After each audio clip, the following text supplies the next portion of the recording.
नमस्कार मित्रांनो, मी उदय लागवड पुन्हा एकदा स्वागत करतो आपल्या सर्वांचा आवडत्या युट्यूब चॅनल शेती मित्र व्हिडिओ पाहणाऱ्या सर्व शेतकरी मित्रांच्या आजच्या व्हिडिओमध्ये मनापासून खूप खूप स्वागत। मित्रांनो, थंबनेल वाहितलं, टायटल वाचलं हो मित्रांनो, सामान्य कास्तकार बांधवांचा सध्याच्या कंडिशनचा सर्वात महत्त्वाचा सवाल की देशातील बाजारात काय सध्याच्या कंडिशनला सोयाबीनच्या भावातील तेजीची शक्यता 100% संपली। सध्याच्या कंडिशनचा हा सर्वात महत्त्वाचा सवाल की देशातील बाजारात काय सध्याच्या कंडिशनला सोयाबीनच्या भावातील तेजीची शक्यता 100% संपली। आता हा सवाल तुमच्या मनातला आणि हा सवाल माझ्याही मनातला भारतवर्षातील सामान्य कास्तकार बांधव या ठिकाणी विचारायला लागलाय की देशातील बाजारात काय सध्याच्या कंडिशनला सोयाबीनच्या भावातील तेजीची शक्यता 100% संपली। या सर्वात महत्त्वाच्या प्रश्नाचं जर आपल्याला जाणून घ्यायचं असेल अचूक उत्तर, तर कृपया आपण सर्वांनी व्हिडिओ सुरुवातीपासून आता शेवटपर्यंत पाहावा। व्हिडिओ सुरुवातीपासून शेवटपर्यंत पाहत असताना जर आपल्या सर्वांना व्हिडिओ मनापासून आवडला तर जरूर या व्हिडिओला लाईक करा। जास्तीत जास्त कास्तकार बांधवांपर्यंत व्हिडिओ पाठविण्यासाठी जरूर या व्हिडिओला इथं एकदा शेअर करा। सबस्क्राइब करून जरूर नोटिफिकेशन बेलला ऑल करा, याच्यामुळे येणारा प्रत्येक व्हिडिओ हा आपल्या सर्वांना या ठिकाणी सतत मिळत राहतो। तर बघा मित्रांनो, सामान्य कास्तकार बांधवांचा सध्याच्या कंडिशनचा सर्वात महत्त्वाचा सवाल की देशातील बाजारात काय सध्याच्या कंडिशनला सोयाबीनच्या भावात तेजी येण्याची शक्यता 100% संपली।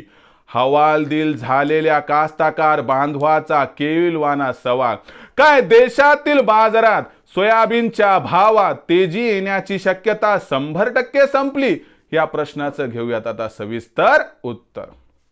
तर बघा मित्रांनो, सर्वात प्रथम आंतरराष्ट्रीय सोयाबीन बाजारभाव। आंतरराष्ट्रीय बाजारामध्ये सध्याच्या कंडिशनला सोयाबीनची बाजारभाव पातळी सातत्याने $10 प्रति बुशेलच्या खाली आहे आणि 31 डिसेंबर पर्यंत ही भाव पातळी जशास तशी राहील शक्यता अशी आहे। याचा अर्थ आंतरराष्ट्रीय बाजारातून देशातील बाजारात सोयाबीनच्या भावात तेजी येण्याची शक्यता जवळपास 31 डिसेंबर पर्यंत संपली असं म्हणायला हरकत नाही।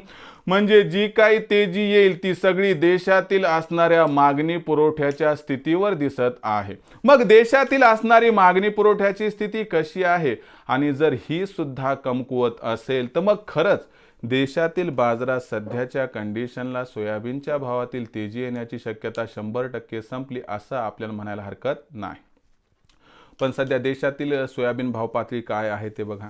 देशातील सध्याच्या कंडिशनला सोयाबीनची बाजारभाव पातळी ही आपल्याला 4000 ते 4200च्या दरम्यान दिसत आहे।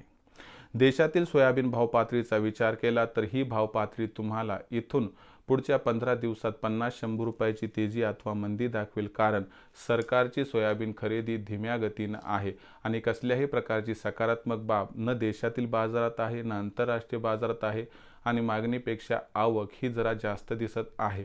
त्यामुळे आपल्याला सध्याच्या कंडिशनला देशातील बाजारात सोयाबीनच्या भावातील तेजीची शक्यता 100% संपली असं मानायला हरकत नाही।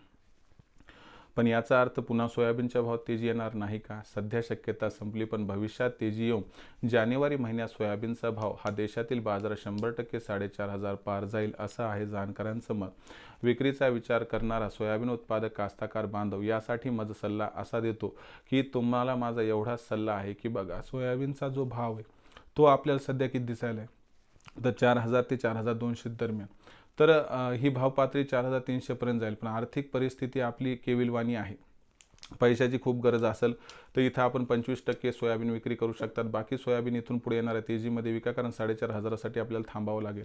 विचार करून निर्णय घ्या. सगळं एकदाच विकू नका, सगळं 100% थांबू नका. टप्प्याटप्प्यानं सोयाबीनची विक्री केली तर आपला होईल फायदा. भविष्यात देशातील बाजारात सोयाबीनचा भाव कसा राहणार याबद्दल अधिक वाचूक माहिती प्राप्त करण्यासाठी पाहत राहा आवडते यूट्यूब चॅनल शेती मित्र. व्हिडिओ आवडला असेल लाईक करा, कास्तकार बांधवापर्यंत पाठवण्यासाठी शेअर करा, सबस्क्राईब करून नोटिफिकेशन बेलला ऑल करा. याच्यामुळे येणार प्रत्येक व्हिडिओ आपल्या सर्वांना सतत मिळत राहतो. तर मित्रांनो, अशाच एका नवीन व्हिडिओसह मी आपला मित्र उदय लाड आपल्या सर्वांच्या आवडते यूट्यूब चॅनल शेती मित्रावर मिळत राहील. तोपर्यंत माझ्या प्रत्येक शेतकरी मित्राच्या आणि कास्तकार बांधवाच्या आजच्या व्हिडिओमध्ये मनापासून खूप खूप आभार.